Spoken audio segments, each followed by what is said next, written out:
Would you like to be a member of the Restless Entertainment Club? I can't hear you, but I'm assuming yes. For ad-free listening, bonus episodes and access to our chat community, sign up to the Restless Entertainment Club. Visit therestlessentertainment.com, or if you're listening on Apple, sign up directly in the app.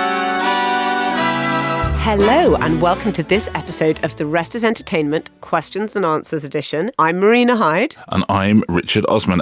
A lovely lineup of questions today, Marina. An absolutely gorgeous beauty pageant thereof. If you have questions, by the way, just send them to therestlessentertainment.com, and we absolutely love getting them. Sorry, we can't do all of them. We like to choose a mix, a lovely mixture. The restlessentertainment at gmail.com. Oh, is that right? What did I say? Restlessentertainment.com is where you can join our lovely club. That's right. So they could make it simpler. Listening, bonus episodes, etc. Yes. So restlessentertainment.com is you can join the club for ad-free listening and bonus episodes, and the Restless Entertainment at gmail.com. At gmail.com. Very different. Very different. Is where you can send your questions. Shall we ask the first question? Please. A question here from Gordon Cole, and we've had lots of questions sort of in this same area, but Gordon puts it very succinctly.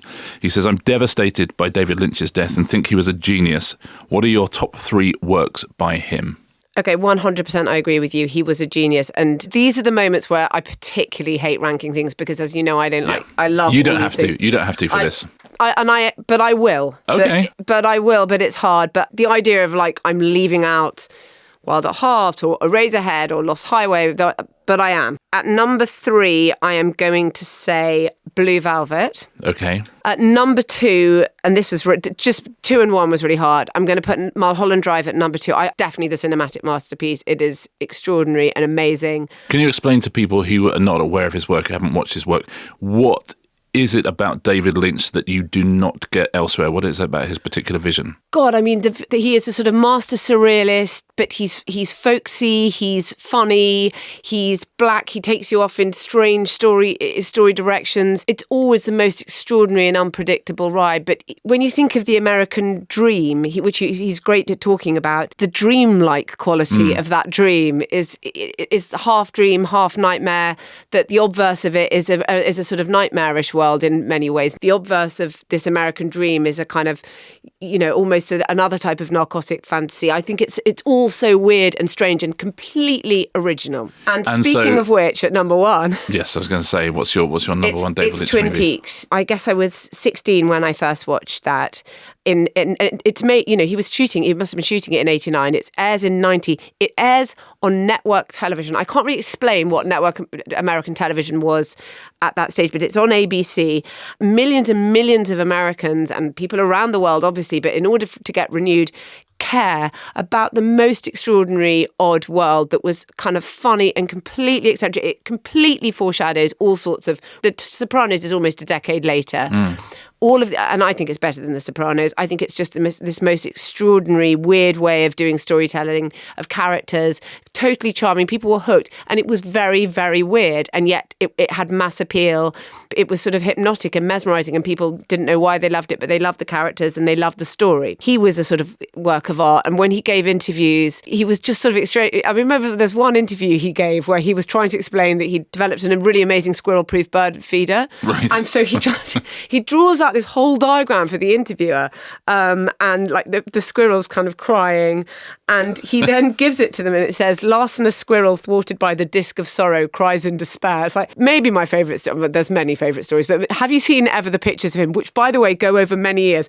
Pictures of him with these 5 Woody Woodpecker toys. No. Now, he gave an interview about his acquisition of these 5 Woody Woodpecker soft toys. He'd seen them hanging in a petrol station. He said, "I screech on the brakes. I do a U-turn. I go back and I buy them.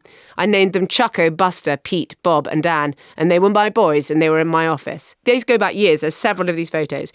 And then he says to the interviewer, and he's looking straight ahead, "They were my dear friends for a while, but then certain traits started coming out and they became not so nice. They are not in my life anymore." And this is the essence of David Lynch. You're thinking, is this real? Is he serious? Is it black comedy? Is it tragedy? So he's always on that tightrope. Is it darkness? Is it horror? It's sort of a bit about, and yes, it's completely charming and you want to know more. And he was a genius. I'm devastated by his loss. I think it was extraordinary. And he was we talk about big swings and people not making them. My God, I mean, he made them the entire time. Yeah. And he meant so much to me as an artist. I can't even that's why I had to put Twin Peaks as number one, because he just opened my mind at the age of 16, and you kind of never look back in some ways. He's amazing. And if you were 16 now, and there's a whole generation maybe for whom David Lynch means less than it did for our generation, where would you start? Would you start with Twin Peaks? Is that the best way in? Yeah, start with Twin Peaks. And if you like the slightly unhingedness of it, then you've got a whole series of movies that will open up to you. Yeah, start at the beginning with Eraserhead and go on. Oh my God, I love this question from Maddie Gould. I was recently delighted to see the Thursday Murder Club pop up in a Kinky monk erotic novel, Saint by Sierra Simone, the undisputed queen of Kinky monk erotica. I'm totally taking your word for this. In the context of the story, Maddie says, a character was described as being a fan of the Thursday Murder Club in order to indicate their wholesomeness. Okay. I wonder, how does Richard feel about this, and how does it work in terms of copyright? Are authors allowed to reference real-world work in their fiction without fear of repercussion? What would happen if Richard objected to a reference to his work in a Kinky monk erotic novel? Maddie, thank you. Listen, I'll tell you, I will do many, many things in life before I object to a reference to my work in a Kinky monk erotic novel. That, to me, is one of the great honours. You finally have made it. Yeah, I finally made it. Yes, I was not aware of the work of Sierra Simone. I am now, because I've been looking up Saint. I'm absolutely all for this. It happens all the time. Authors always reference other authors and other books in their novels. I do it all the time. A character is reading something. I think that in Thursday Murder Club. Yeah, you do it a lot. Yeah, Ron loves Mark Billingham. Yeah. Elizabeth loves John le Carré. I think Joyce's favourite author of all time is Marion Keyes. I do it all the time. And like I mentioned, Kate Atkinson. It's just a lovely thing to do, to mention people that whose books you love and whose books you like. I mentioned the brilliant Claire Chambers, A Small Pleasure, in one of my books, and it's a really lovely thing to do. But this is great. I looked up Sierra Simone's novel Saint. It genuinely sounds great. If you're into Kinky monk erotica, which I am not yet. I don't know if I am. I don't want to say I'm not. Shall I read you out the synopsis for Saint? Go on. And you tell me if you are into it. I'm ready. Aidan was the last person in the world anyone expected to become a monk, but the decision to become a monk saved his life. And he's determined to do it right, even if it's taken him from his millionaire party boy lifestyle and the love of his life. Elijah Iverson. 4+ years haven't made letting Elijah go any easier, but at least Aidan hasn't had to come face to face with those whiskey eyes and soft mouth since he left. That is, until Elijah shows up on his doorstep, assigned to accompany Aidan on a European monastery road trip for an article he's writing. Assigned? Assigned. Okay. Assigned, like an assignment from a... You've done that. And he has to take the assignation. Okay. Well, listen, perhaps he still has feelings for Aidan as well, which is why he's going back. Because otherwise he would just go, oh no, I can't. That's Aidan, and we used to have a thing, but obviously he feels the pull still. Yeah. I think Aidan left him, so Elijah's of course taking the thing. Yeah, but I guess Aidan doesn't have to go with him. But again, I think there's a stirring when he hears the name and he hears it's Elijah, and he's thinking, what are the odds? But let's go with it anyway. Go on. Yeah, I'll go on. The pull is still there between them. But Aidan knows he can't have Elijah back. He broke his heart when he left, and now Elijah's engaged to someone else. Aidan chose God. He chose his vows, except between whispered confessions and stolen kisses and moments bent over an ancient altar, those vows are feeling flimsier by the day. Vows or not, it would take a saint to resist Elijah, and Aidan sure as hell ain't no saint. I mean, come on. Okay, fine. Yeah, in? Okay, I'm in. Yeah.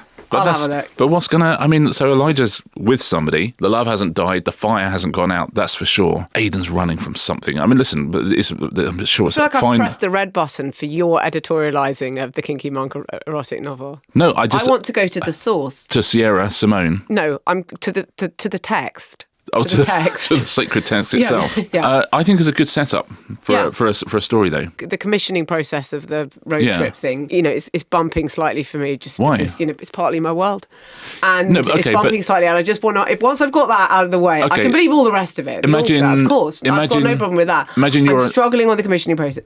You turn up on the doorstep. I've been assigned to go on a road trip with you and cover this. No, this is what's happened. So let's say it's been assigned by Airmail, which does brilliant articles every week, sort of thing they do. Which we love. And they've said to Elijah Iverson, who's doing pretty well, flying pretty high since Aidan left because something's missing, I guess, so he's thrown himself into his work.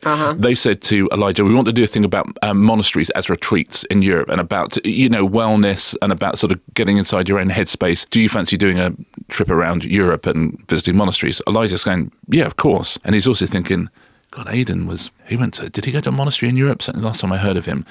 Airmail You then. remember that detail about one of your exes.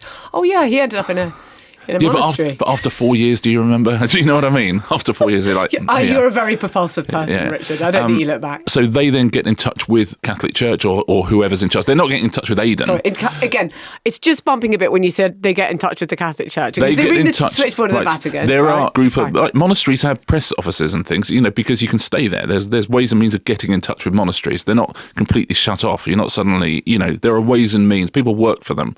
Okay, people are getting paid by monasteries, so they get in touch with the monastery organisation and say, could we send a journalist over? They go, of course, we got 4 or 5 different places you might be interested in. Send them over the first one. It's a franchise. It's a chain of monasteries. A chain of monasteries, yeah. A chain of monasteries. Sierra, a chain of monasteries. Well, that's the double, yeah. Yeah.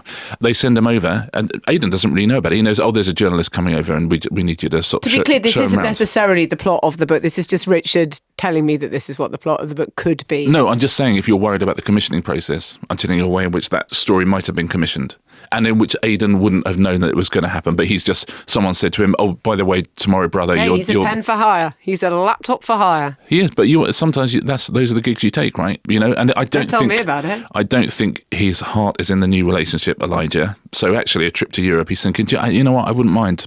Just a month away, that would do me. Going around and then chain of monasteries. Suddenly they're banging on ancient altars all across Europe. Tell you what, I'm going to have a look at it and see just how the commissioning process worked. But thank you very much for introducing me to that whole subgenre. Yeah, thank you, Maddie. And also, yes, I'm delighted. What was the question? I'm absolutely thrilled that they mentioned the Thursday Murder Club.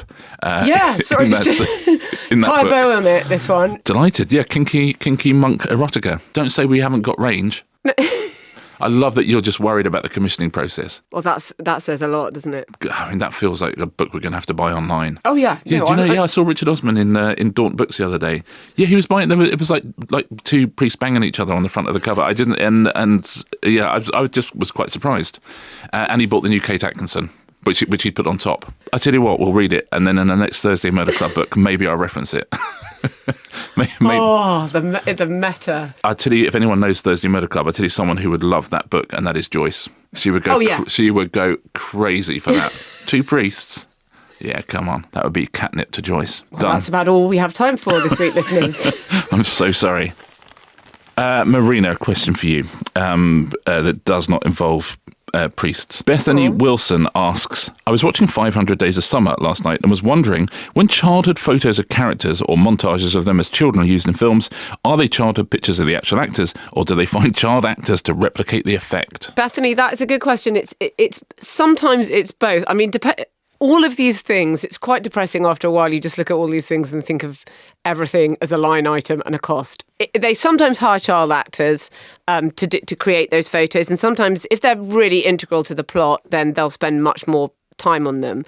Other times, the art department, who is in charge of all of this stuff, will have to, either they can ask for the real thing. I think in Sideways, there's Miles, Paul Giamatti, his mother had a picture of him and his father, and the photo was of Paul Giamatti and his father, who was actually the Major League Baseball commissioner at the time, Bartlett Giamatti.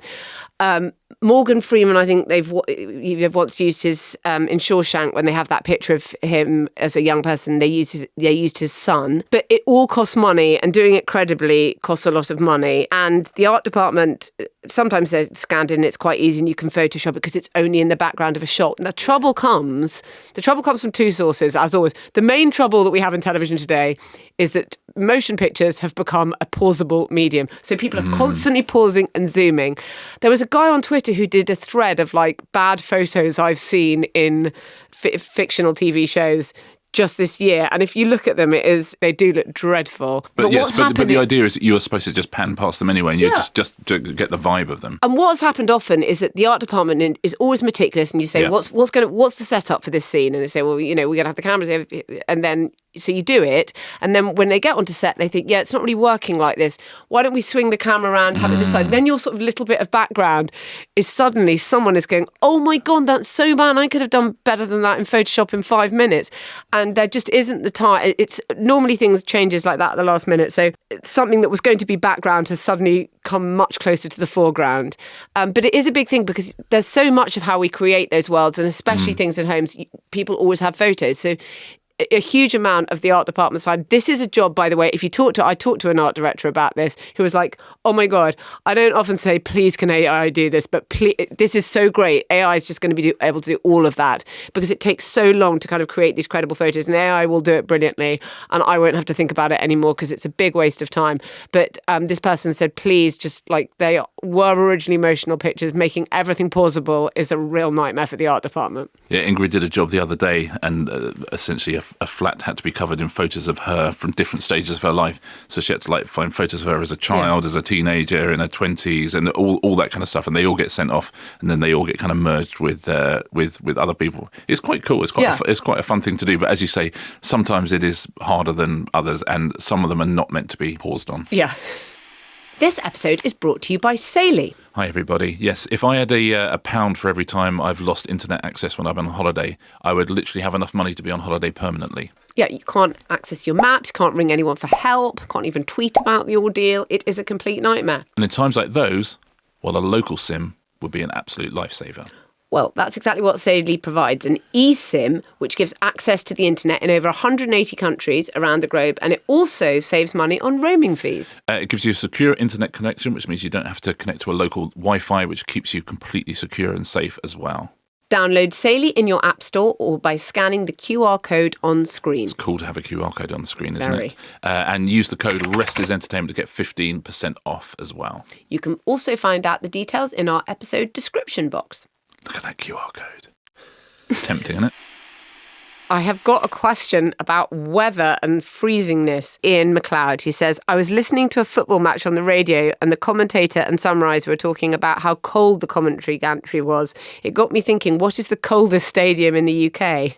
As Gary and Mike are generally in the studio keeping warm these days, oh, hark at them, I'm guessing that Alan is best placed to answer. Well, we found out exactly who was best placed to answer. We went to our friends at The Rest is Football. They'll be furious because this would have been a great question for The Rest is Football Q&A. Yeah. But we got it first.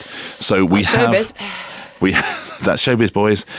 So we have an answer for you, Ian, from our very own team of kinky monks, Gary, Micah and Alan. I think we can probably help, mainly through Alan, because he's done a lot of co-commentary lately, so he's been in lots of gantries. We usually tend to be nice and smug and warm in our studio. It's the good-looking ones for the studio, isn't it, Gaz? The good-looking ones. Yeah, exactly. Alan's got a face for co-coms. It's an interesting question, isn't it? The coldest. I think that often happens when it's the highest, and I think the two highest grounds in the country are, if I'm not mistaken, West Brom and Oldham. I think there's not much to choose between the two, so they're probably factually the coldest ones in the country, but there are a few. I'll tell you where it was always cold, at Stoke, and I don't know whether that's where that phrase came from. They won on a cold Tuesday night in Stoke because they had gaps in the corner of the ground where the wind would howl in, and I still think they're there. So, but what about your experiences, Alan? What's it like on the gantry? And some of them are really tricky to get to, aren't they? Yeah, they are. Some of them are really, really tricky. I've never done one at West Brom. I've never done one at Oldham. I've played there, but I've never done a co-com there. What I find really cold and windy and like you're high up is Goodison Park, Everton. The old Goodison Park. You've got to walk right up and you're right across the gantry, and then you've got to climb through another little hole to get to where you are, and it's always so bloody windy and cold up there. But I always now go out and have like an electric jumper on with a battery, so I try and keep nice and warm, because it is bloody painful if you get too cold, you know, because you got to be there. You sat there from half an hour before the game, and you're there for another 2.5 hours, and it can get miserable if you get cold. So I always wrap up and I get my electric jumper on, press the red button as soon as I go out into the outside, and I'm not too bad some of the times. Yeah. What do you have to drink? Do you know what though, Micah? You have to time it before you have your last drink, because I always, if you need a wee, you can't just get out of these places and run to the toilet when you're stuck up at the top of the stand in Everton, because you wouldn't get back in time to get for the second half. So I have to actually time it. I have a couple of sips during commentary, but I don't have that too much beforehand. I might have a cup of tea at half time if someone's kind enough to bring you one. There are no loos up in the top of those stands, are there? None. And it's none at all. No. Oh, Millwall's cold. I've been there a few times, and I remember we did an FA Cup tie 2 or 3 years ago. You had to go out and go downstairs, and I needed the loo because I'm an old man and I've got an old man's bladder now. So I popped out and did the 50-yard walk, and these Millwall fans were in there, and they started videoing me having a pee. Did they have to zoom in? And I'm going, what are you doing? So anyway, but it was all right. And obviously it was really cold, so it would really have had to zoomed in. But, anyway, I don't know where we're leading with this. I know, yeah. Sorry, guys. Oh, the rest is OnlyFans. Well, Richard, Marina, we've done our best for you. Hope that helps a little bit. I'm not sure there's an exact science on this. Sounded like exact science to me. Sounds like Goodison Park. The heated gilet. I didn't know you could have a heated jumper. What is that? It's like a gilet, and they all wear them on Emmerdale. Anywhere you're doing on location, lots of people, and they've got these like things going through, and you charge the battery pack, and it's like an electric blanket, but you're wearing it. Whoa. This is I know Crew have gone soft. Game's gone. Really Game has gone. But it's interesting because it was sort of in some ways a question about the coldest ground in the country. Let's say it's Goodison Park with possibly West Brom or Oldham, but really it's become everyone going, wait, what? They're really reasonably priced. If you go on Amazon, and because once someone told me about it, I thought, I mean, really, why don't I buy one of these? And on those days when you're typing cold at home or whatever. But anyway, so they have them, and people wear them. We should at all times have Micah Richards in the studio with us. Don't you think? Yeah. Just to laugh stuff in. Yeah. Yeah. Thank you so much, gents. If we can ever help you, I can't imagine a world in which we could. But if you ever get any showbiz related questions, then explain the career of Peter Crouch, for example. Then honestly, just get in touch with us. Hit us with it. Marina, Shani Sanderson has a question. She says, on a recent trip to see Nosferatu, there were quite a few scenes with loads of rats loose outside or possibly on a set. But even so, how do they keep the little blighters from legging it?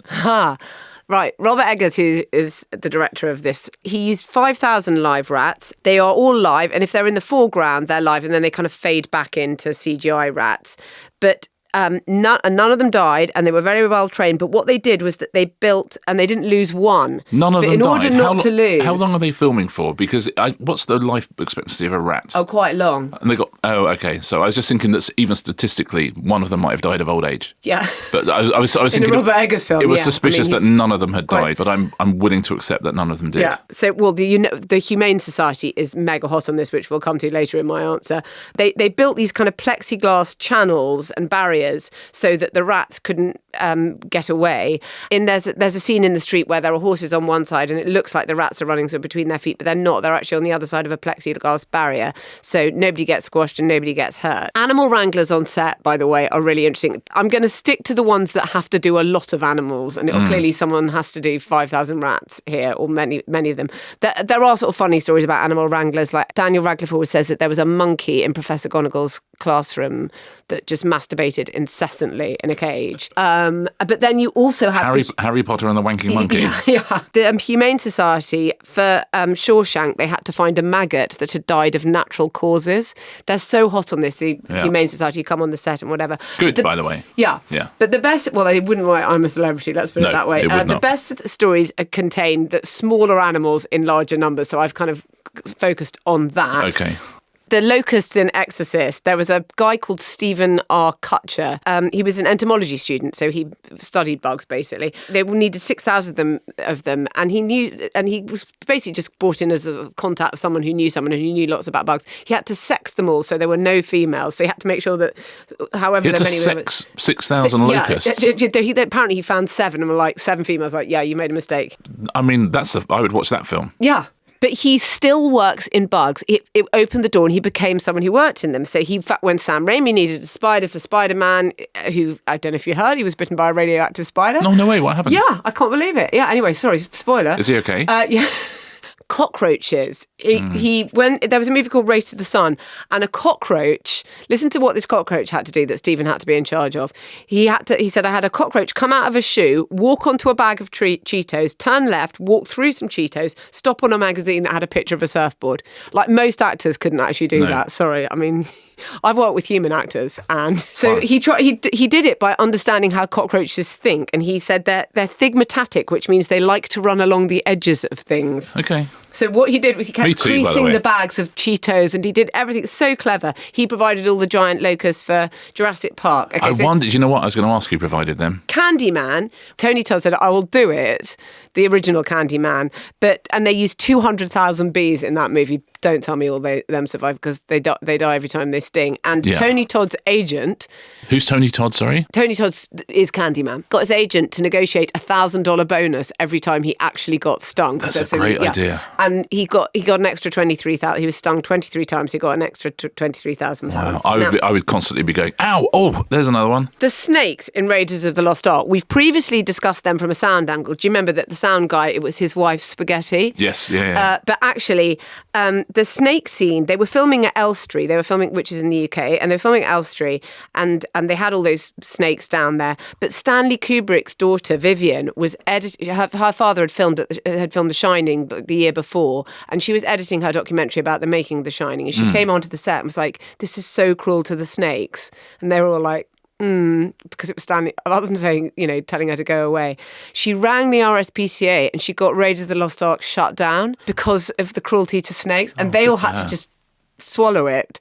So, but then my favourite final story, because I'm talking about lots and lots of small animals, this is from a very famous director who wanted to have flies in his movie because there was going to be corpses and it's going to be a sort of sense of decay. And so he got the animal handler to bring, they were shooting on location, he bought boxes of flies. They come in these big polystyrene boxes, and what you do is you put them in a fridge. And what that does is it anaesthetizes the flies so that they are kind of in a narcotized state. Anyway, and this guy was staying in some sort of motel on location, and he had this, and they were right out in the middle of nowhere.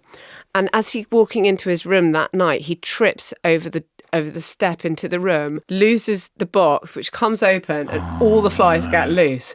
So he has to shut the door and spend the entire night trying to catch all these flies in a motel room and get them back into the box to go into the fridge. That's a nightmare. Do you know what I would have done? I just got 2 panes of glass.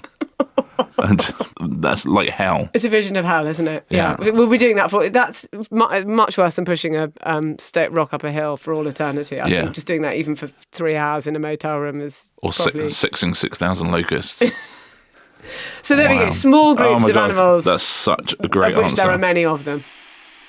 Oh, here we go with a question on overspending from Michelle G. I'm wondering whether you think modern TV or movies are too gluttonous with money and time. You've previously talked about how news crews are highly skilled at filming and editing footage rapidly. Are regular TV shows and movies too indulgent with long writers' rooms, filming from every angle and onerous editing? If the industry is struggling, surely the process could be more streamlined. That's a really interesting one, Michelle. By and large, sometimes when you finish a show, you'll do a crew shoot, and you can put it out on social media, and people go, you don't need that many people to make a TV show. And you think, you do. I mean, honestly, we're making this as cheaply as we possibly can, and every single person here is doing a job. So it is, the second you start looking at TV or film, it is unbelievable the amount of work that goes into it and the amount of people you need to do that work. Certainly television, certainly British television has been made as cheaply as it can be made for a very, very long time now. There is an interesting question as to whether there is still some fat on the body of drama, of high-end drama, and as there's less and less money. UK drama or... UK drama, well, US drama, in fact, even more so in some ways. It is very, very expensive to make drama. I mean, you're lucky to get away with £3 million £100 an hour for a drama. It is very, very expensive. But Michelle is right in that we find ourselves in a slightly different era now where there is less money around. And I'm hearing they're coming down to saying we've got to do it for £2. Which, by the way, sounds incredibly expensive. Channel 5 are making stuff for under £1 million an hour. Yeah. And they're doing that through various different routes.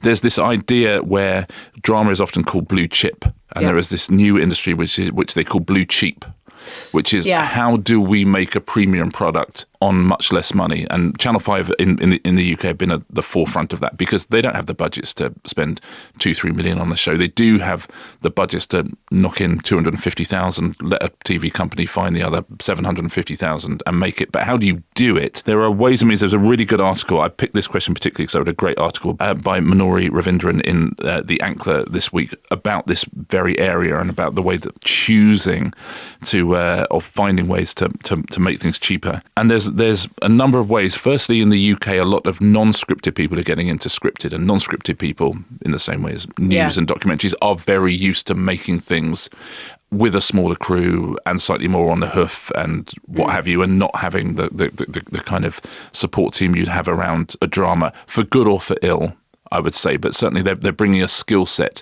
that perhaps doesn't exist in the drama industry. By the way, something you couldn't do in the States because it's so unionized. You can't suddenly go from being an unscripted producer or director to the other side of it. So they are doing that. They're filming a lot of the stuff out in Hungary, out in Eastern Europe, which is very common, because even the UK has very good tax breaks. A lot of the roles of people, you get this thing now called a predator, but it's a producer and editor all in the same thing, because your producer does a particular job, your director does a particular job, your editor does a particular job. And often now in this blue cheap world, those roles are being combined. And there's some, someone can do all three of those things. It's not ideal.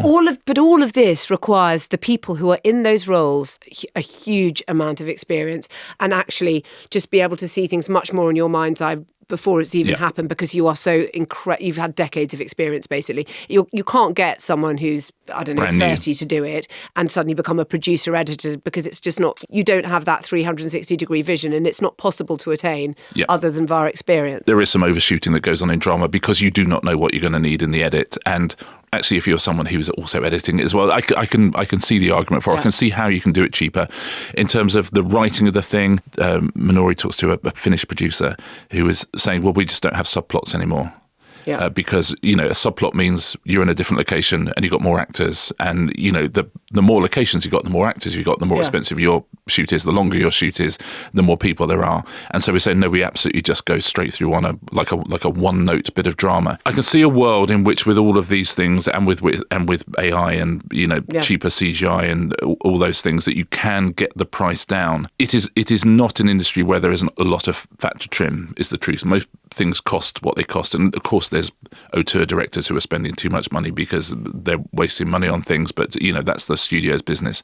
But in terms of, if you're a producer of scripted shows, there are ways and means you're going to get that price down. But drama costs a lot of money, and if one of the ways you're stopping spending that money is to say, well, we won't have subplots, you can see how it immediately might have an impact, and maybe only a certain type of drama might be made on certain is they've got a podcast sets. But also it feeds into what we talked about before, which is that people are sick of it taking 2.5-3 years for their shows to come back. You can't even remember what happened. It's completely ridiculous. What am I supposed to watch the whole of Severance all over again? I cannot remember. Top high-end stuff is always going to be super expensive, because people who can ask for all the money in the world will get all the money in the world.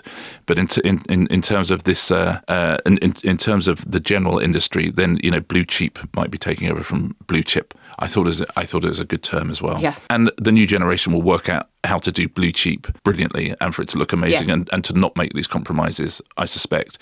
But that's a transitional period we're in at the moment. I think that about wraps us up for this week. That was fun. Yes, it was great fun. I very much enjoyed that. Yeah. For our members, there's a bonus episode tomorrow, which is about best and worst fictional presidents. Ooh, topical. Topical, isn't it? It's very clever. Yeah, yes. You are giving your list of best and worst ever fictional presidents.